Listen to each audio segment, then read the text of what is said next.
Por abrir sus Biblias en Mateo, el Evangelio según San Mateo, capítulo 16. Mateo 16.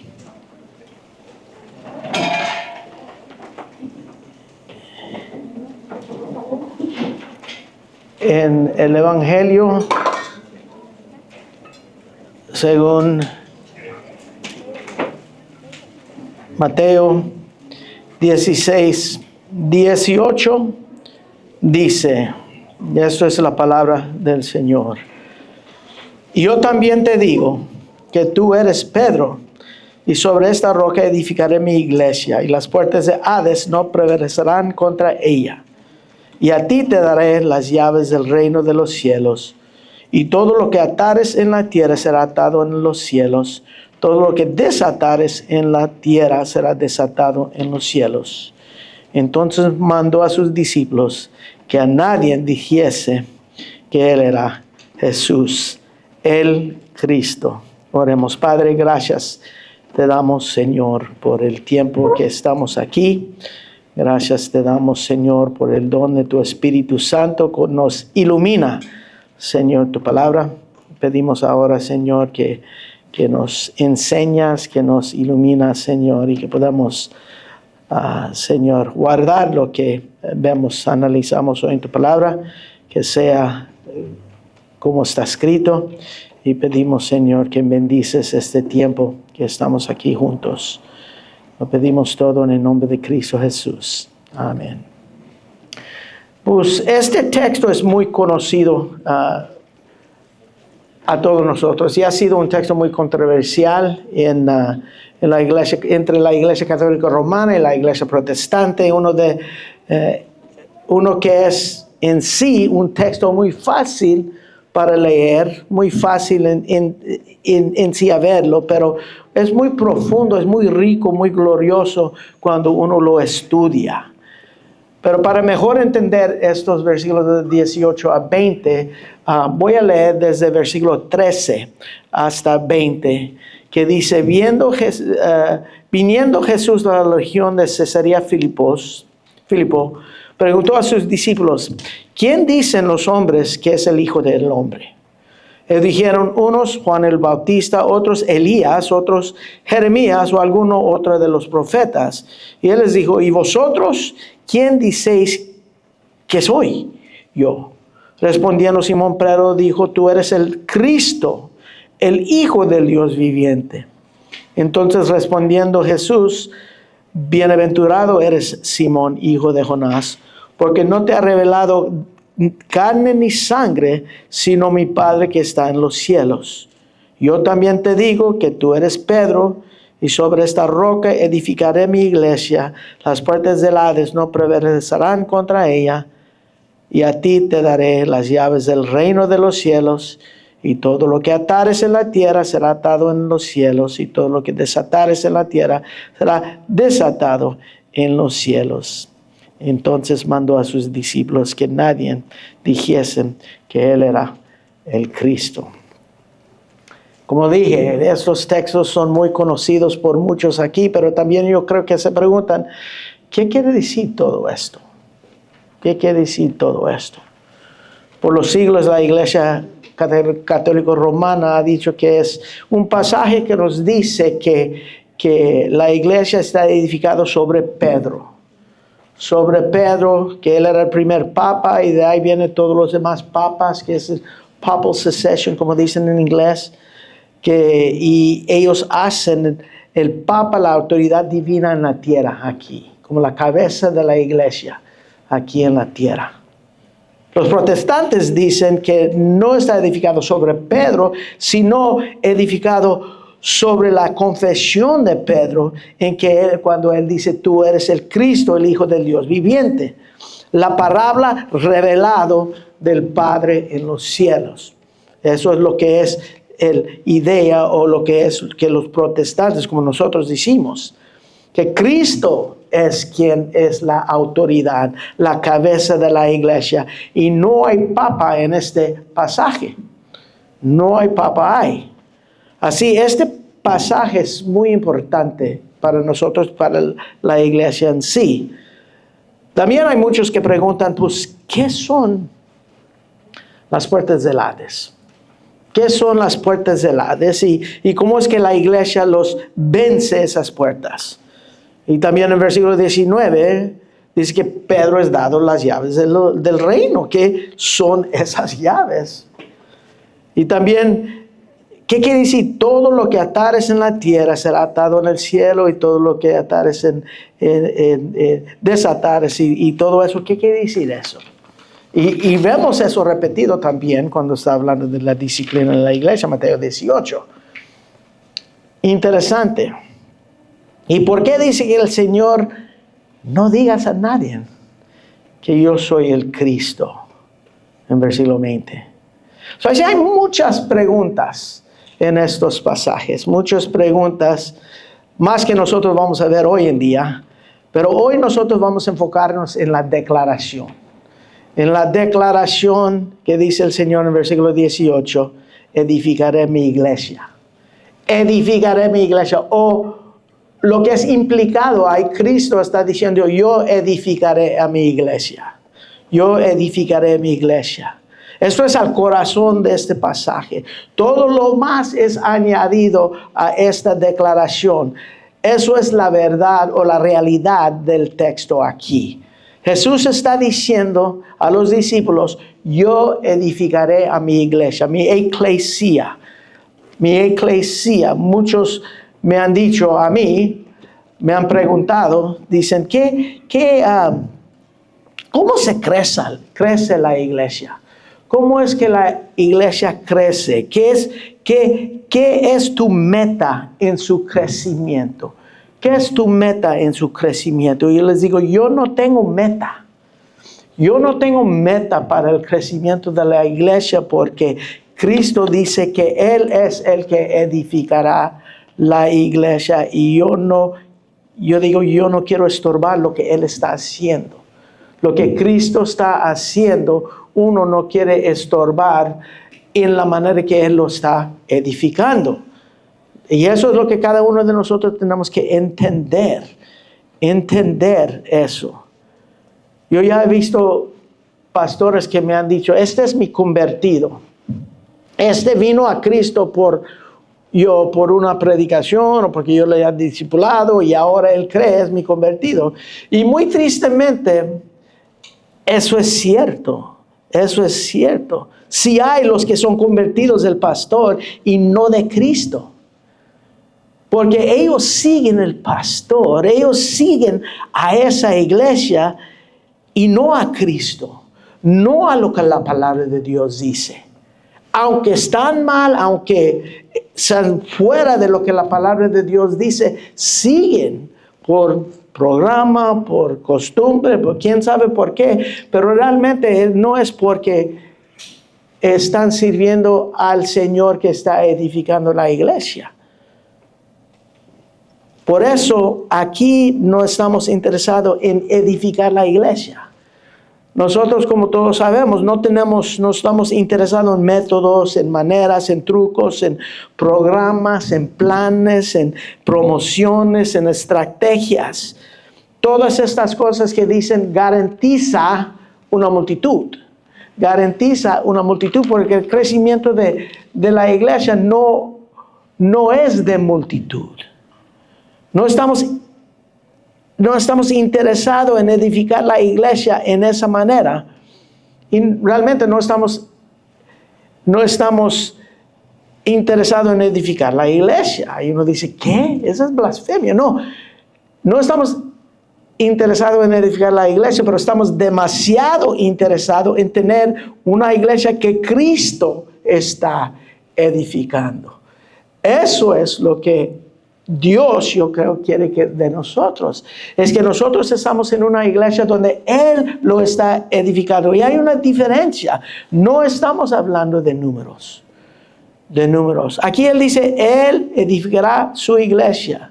Yo nomás quiero, y nosotros queremos ser parte de la iglesia que Él está edificando. El Señor edificará su iglesia, y yo quiero ser parte de esa iglesia. Cada uno de nosotros, yo sé, están interesados de estar en un lugar donde Cristo está operando, donde Cristo está edificando su iglesia, donde podemos ver el poder de Cristo, aquel que puede hacer abundantemente más que podemos pedir o pensar, está operando ese poder en la iglesia y no necesariamente en números. Estamos hablando de santidad, estamos hablando de amor a Él, estamos hablando de todo lo que Él desea de la iglesia. Eso es nuestra labor. Este pasaje nos trae descanso. Digo que nos trae descanso porque dice que Él está haciéndolo. Él está edificando la iglesia. Y eso nos hace tener confianza que si Él lo está haciendo, Él lo va a hacer. Él va a hacer la obra. No depende de mí. No depende de nosotros. Nosotros solamente queremos ser esas personas que Él puede usar en hacerlo. Nosotros sabemos que tenemos nuestra parte en lo que Él está edificando. Tenemos nuestra parte, como hemos visto en estudiar acerca del cuerpo de Cristo en 1 Corintios capítulo 12, y hemos enfocado en el cuerpo de Cristo, en que cada uno, dice, todo el cuerpo, cada miembro recibe su crecimiento, la iglesia recibe su crecimiento por la actividad propia de cada miembro. La actividad propia de cada miembro recibe la iglesia su crecimiento para ir edificándose en amor, y edificándose en amor. La actividad de cada miembro, pero Cristo es el poder en nosotros que está edificando esta iglesia. No es nuestra labor, es Él en nosotros el que edifica la iglesia. Sí, eso nos trae descanso a nosotros hoy en día. Imagínate de los discípulos en ese entonces. Ellos realmente estaban en exilio. Israel, rechazados por Israel, no los aceptaban en Judea del sur, no les aceptaban en Galilea en el norte, y aunque Jesús hacía muchos milagros, no negaban los milagros, sanaba a todos, y los líderes judíos lo querían muerto. La multitud en ese entonces solamente querían un reino económico, político, un reino, un Mesías político, uno que iba a liberarles del imperio romano, de la esclavitud de Roma, aunque decían nosotros no somos esclavos de nadie, estaban bajo de eso de Roma. Ellos no entendían el reino de los cielos, estos discípulos, y lo que los discípulos conocían como el reino glorioso del Mesías, su venida, su trono, el trono de David, la restauración de todas las cosas, teniendo un reino global con toda gloria. Todo eso no estaba pasando. No estaba pasando. Al contrario, eran un grupo pequeño, insignificante y rechazados. Para ellos, imagínate, nosotros, Cristo edificar a la iglesia, ellos era más difícil entender eso. Ellos aquí están inciertos y que si el programa de Dios todavía iba a cumplirse. Porque mirarlo parece el opuesto del plan que estaba pasando. Y así es en este momento, en su incertidumbre, cuando están cuestionando por qué los expertos del Mesías, los fariseos y los escribas, por qué ellos no aceptaban a Jesús. Si ellos eran expertos en la ley, cuidadosamente en su santidad, ¿por qué rechazaban a Jesucristo? No solamente lo rechazaban, eran su peor enemigo. En todo eso para ellos era muy raro. Era muy raro para ellos. Parecía que el Señor estaba edificando su reino. No. Luego comienza a hablar de lo que le va a pasar. Miren el versículo 21.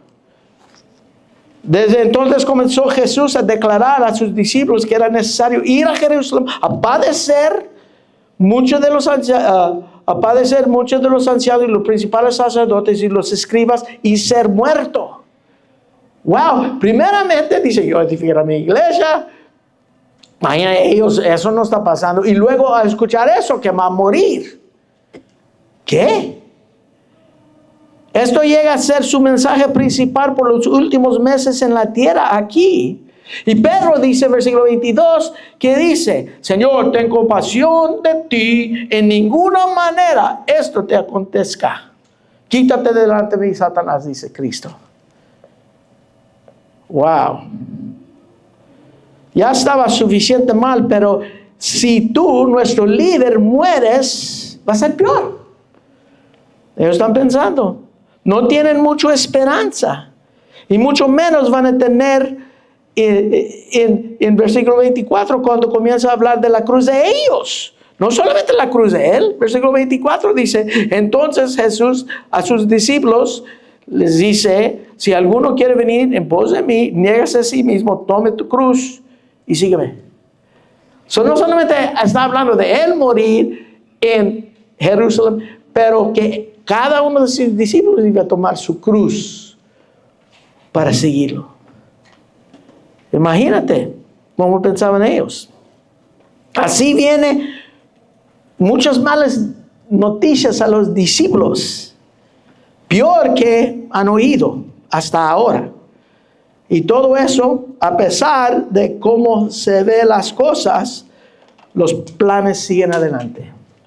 Los planes de Dios siguen adelante. Y por eso es tan maravilloso que en este momento el Señor dice, yo edificaré mi iglesia. Ellos sabían que Él era un hombre de milagros, que era Dios. Él acaba, tú eres el Cristo, el Hijo del Dios viviente. Ellos estaban así, pero sigue el plan. No hay cambio de planes, no hay perdido, la programa no se ha cambiado. Él está edificando la iglesia. Lo que se ve como fracaso para los demás es algo muy, muy diferente. Y aún hoy en día, cuando uno lo ve en esa manera, uno le ve la política del mundo, uno ve lo que está pasando en el mundo, uno se mete en todo eso. Dios está en el trono y nadie lo puede quitar. Y nadie va a cambiar sus planes. Por eso es muy importante entender lo que va a pasar en el futuro. Muchas veces cuando uno lee un libro, lo lea al fin para saber lo que va a pasar. Y así. Podemos leer el fin a ver cómo pasa. Y todo va a pasar así. Todo es así. Los planes de Dios no se han cambiado. Él está en su trono y Él reina y Él va a reinar para siempre. Así ellos necesitaban descanso. Ese descanso. Y así como nosotros lo necesitamos cuando se ve que estamos perdiendo. Por los siglos de la historia de Israel y de la iglesia han sido tiempos inciertos, aparentemente fracasos con Egipto, con Babilonia, con los persias, Asiria, con los greco-macedonia, los romanos. Y luego la apostasía en la iglesia y todo lo que estamos viendo hoy en día en la iglesia. Tiempos inciertos. Así este es un mensaje de parte de Jesús de esperanza. De esperanza. Que aunque parece que están perdiendo, Jesús dice, ¿qué dice? Yo edificaré mi iglesia. Hay victoria al fin. Somos vencedores, como dice 1 de Juan, capítulo 5. Este es el corazón de este pasaje, que tenemos que entender que esto para entender lo que está en el contexto del reino de Dios. Esto está en el contexto del reino de Dios, que yo edificaré mi iglesia. interesante. Ahora, ¿qué es una iglesia que edifica a Cristo? ¿Qué es una iglesia que edifica a Cristo? ¿Qué son características? ¿Qué son los elementos? ¿Qué sobresale? ¿O cómo es? Pues primeramente sabemos por medio de este pasaje que es una iglesia seguro. La iglesia que Cristo edifica es seguro. Aseguro y garantizado. Seguro y garantizado. Porque el versículo 18 dice, edificaré. ¿Quién es el que edifica? ¿Quién? Cristo edifica. Él es Dios. Y Dios no miente. Dios es el Dios fiel que siempre cumple su palabra. Dice su palabra que su palabra nunca regresa vacío, pero siempre cumple su propósito. So podemos estar seguros que Cristo va a edificar la iglesia, porque Él dice, la iglesia, eso es un mensaje, la iglesia que Él está edificando está seguro. Seguro. No hay dudas, no hay variación. Estamos bien puestos en Él como nuestro Rey. Y Jesús dice, yo edificaré mi iglesia, nos da que es algo inevitable, algo que va a suceder, porque Él lo dice. ¿Quién más puedes creer? Aparte de nuestro Dios, Cristo Jesús dice, yo edificaré mi iglesia. Está edificando sobre la promesa del Salvador divino, eso es. Así la certidumbre de la iglesia, el fundamento es la promesa y el poder de Dios que dice, va a cumplir esa promesa. Esa promesa es lo que leyó Mago antes, al principio, que dice que la iglesia es fundada sobre profetas y los apóstoles, Cristo siendo la piedra principal del ángulo. Está hablando de la palabra que no miente, la palabra profética, la palabra apostólica, la palabra de Cristo Jesús.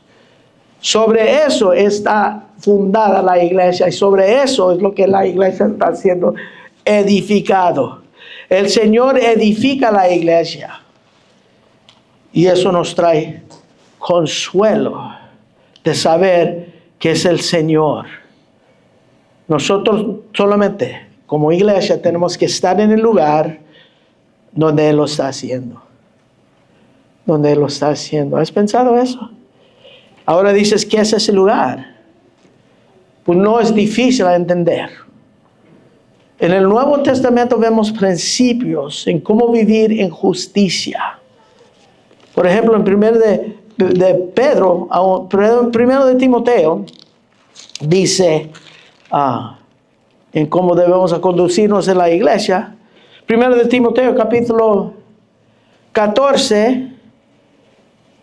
Esto te escribo, aunque tengo la esperanza de ir pronto a verte. Pablo está escribiendo a Timoteo, quería ir a verlo en Éfeso y dice, para que si tardo sepas cómo debes conducirte en la casa de Dios, que es la iglesia de Dios viviente, columna baluarte de la verdad.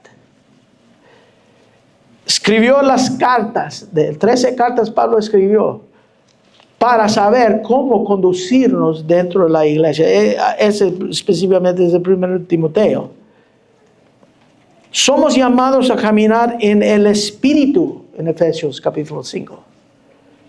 Y ahí dice cómo es caminar y andar en el Espíritu, ser llenos del Espíritu. Llenos no de lleno, llenos es de ser controlados, dominados por el Espíritu de Dios. Somos llamados a caminar en el Espíritu, somos llamados a obedecer la palabra de Dios. La Escritura nos enseña cómo vivir, cómo pensar, cómo hablar, cómo actuar. Y les digo, hermanos, ahorita, no en una manera legalista, no en una manera que yo hago esto, tú tienes que hacerlo. Yo me visto a ti, tú tienes que vestirte así, no. En una manera de amor. En amor, porque más que amor a Cristo, amar a Dios con todo tu corazón, alma fuerte, y es amar al prójimo como a ti mismo, amar los unos a los otros. No le hace de dónde vienen, de qué contexto. La Biblia nos enseña a caminar y cómo vivir en obediencia a la palabra de Dios como pueblo y liderazgo. Como pueblo y liderazgo. Pueblo debe estar esperando de su liderazgo un ejemplo en cómo vivir. Eso dice 1 de Pedro capítulo 5, cuando está hablando de los ancianos. Ejemplo en cómo vivir. Por esa razón, cuando están escogiendo ancianos, deben estar mirando eso. No solamente su conocimiento, pero también su vida, su familia. Todo eso es parte de lo que uno va a considerar para su liderazgo. Y eso es obedecer la palabra de Dios como pueblo de Dios, como liderazgo. Y el pueblo verdadero de Dios que ama la palabra de Dios, ama sus mandamientos. Miren el Salmo 119. Salmo 119. Miramos versículo 14. Me ha gozado en el camino de tus testimonios más que toda riqueza. Se gozan más que todo lo que uno tiene, se goza en la palabra de Dios. Dice, en tus mandamientos, 15, meditaré, consideraré tus caminos, me regocijaré en tus estatutos, no me olvidaré de tus palabras. ¡Wow! Mira el versículo 24. Pues tus testimonios son mi delicia y mis consejeros. Versículo 97. Oh, cuánto amo yo tu ley. Todo el día en ella mi meditación. Todo el día es ella mi meditación. ¿Cuántos meditan en la palabra de Dios todos los días? Todo el día, no todos los días, todo el día. Tremendo. 103. Cuán dulces son a mi paladar tus palabras, más que el miel a mi boca. Wow. Qué tremendo. ¿Amas la palabra de Dios? Mientras que tenemos el enfoque y prioridades divinos y caminamos conforme a la palabra de Dios, nosotros llegamos a ser un fuente donde Cristo puede edificar su iglesia. ¿Ahora entienden? Voy a repetir. Mientras que nosotros tenemos nuestro enfoque y prioridades divinos y caminamos conforme a esas prioridades, lo vivimos la palabra de Dios, nosotros llegamos a ser un fuente donde Cristo puede edificar su iglesia, pero tenemos que recordar que Él es el que lo edifica.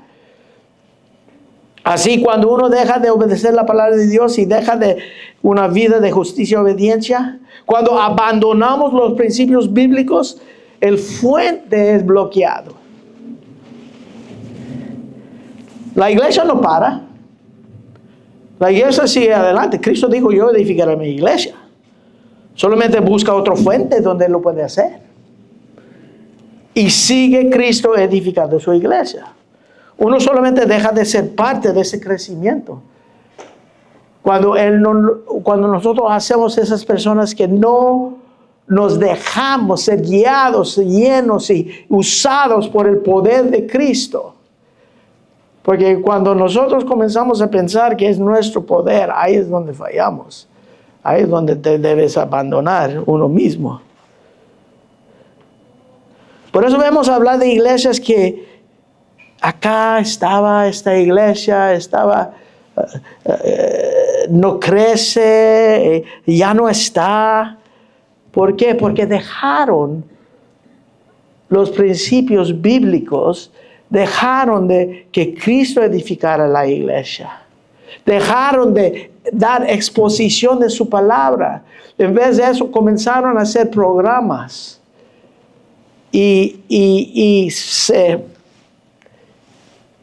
Cristo quita The lampstand. No es que la iglesia no está siendo edificada, nomás que esos lugares la gente no está en la posición que Dios los puede usar. Ahora. Pero Él buscará ese fuente nuevo cuando Él necesita hacerlo para seguir edificando. La iglesia no deja de ser edificada, la iglesia sigue siendo edificada por Cristo Jesús. El fuente puede cambiar. Él edificará su iglesia y nosotros queremos estar en ese lugar donde Él lo está haciendo. ¿Y cómo? Es hacer lo que el Nuevo Testamento nos dice. Y cuando haces lo que la palabra de Dios dice, estamos dejando que Él lo hace en su manera.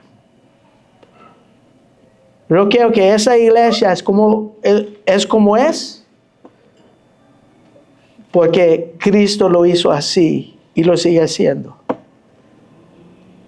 Yo creo que estamos aquí, en este lugar ahora, porque Cristo lo hizo así y así lo quiere hacer. Todo lo que sucede aquí, mientras que estamos en el camino de Dios, mientras que estamos amando su palabra, amando los unos a los otros, amando a Él, así Él va a seguir edificando. Yo no tengo nada poder para hacer nada aquí.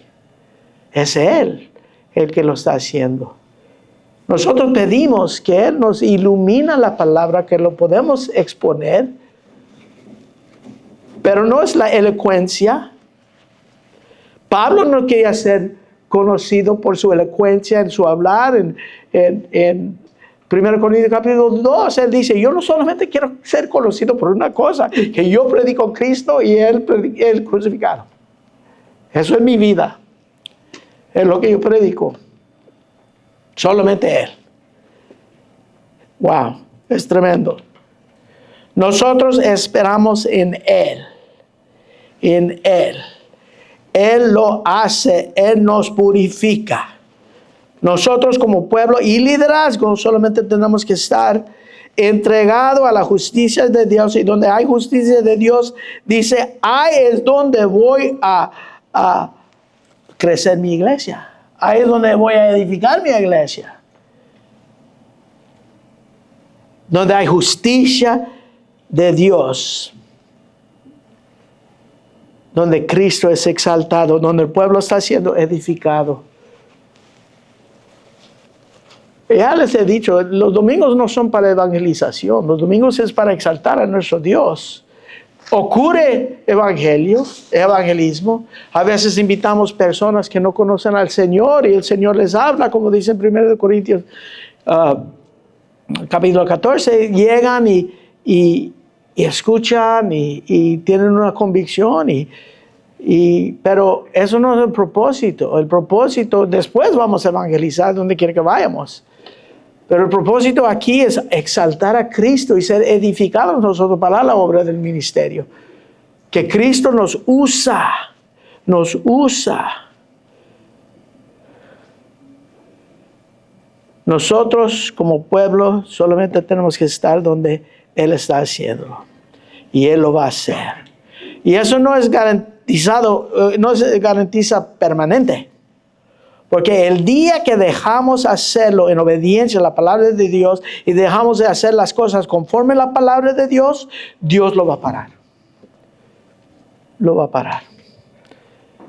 Lo hemos visto. Hay una iglesia que se llama Mars Hill. Mars Hill. Hay un pastor muy famoso. Hay un podcast que dice Rise and Fall of Mars Hill. La iglesia. Grande creció. Pero también creció la cabeza del pastor. Y él pensó que era todo él. Aún uno de sus ayudantes le dijo, wow, a lot of people are coming to see you. Oh, well, they're not coming to see you. They're coming to hear of Christ. Y él dijo, no, they're coming to see me. Y ahí es donde comenzó todo a caer. Y estaba grande esa iglesia. Mars Hill. Escucha ese podcast. Pero miramos en Hecho que Dios es el que edifica. Si vamos al libro, vamos a ver unos pasajes del libro de los Hechos.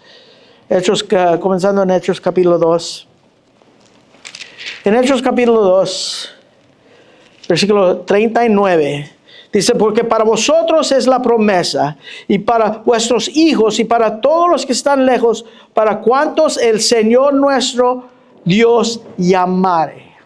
Oh, en la mente de Pedro, ¿quién es el que edifica la iglesia? ¿Quién los llama? Aquí dice el Señor nuestro Dios los llama. Mira el segundo parte del versículo 47, dice, y el Señor añadía cada día a la iglesia los que habían de ser salvos. Él los añadía. En Hechos 5:14 dice, y bien 5:14, y los que creían en el Señor aumentaba más, gran número así los hombres como mujeres, los que creían en el Señor. Ellos se añadían, ellos Él les llamaba. En capítulo 11, versículo 24. 11:24 dice, porque era varón bueno, hablando de Bernabé, era varón bueno, lleno de Espíritu Santo y fe, y una gran multitud fue agregada al Señor. Wow.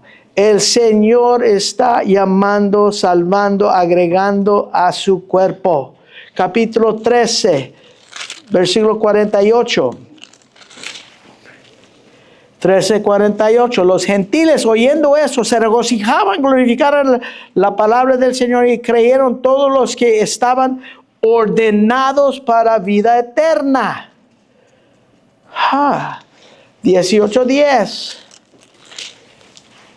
dice, porque yo soy contigo y ninguno podrá sobre ti poner la mano, y ninguno podrá sobre ti la mano para hacerte mal, porque yo tengo muchos pueblos en esta ciudad, aún los que todavía no han sido salvos. El Señor sabía a los que van a creer. Él edifica su iglesia.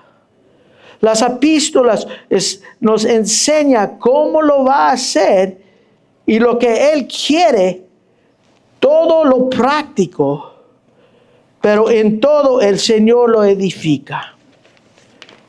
En todo el Señor lo edifica. Y para cerrar, les voy a preguntar, ¿qué es la meta de edificar la iglesia? ¿Qué es la meta? ¿Qué es el alcance? ¿Dónde queremos llegar? ¿Qué es el propósito? ¿En dónde queremos llegar como iglesia? Si van a Efesios capítulo 5.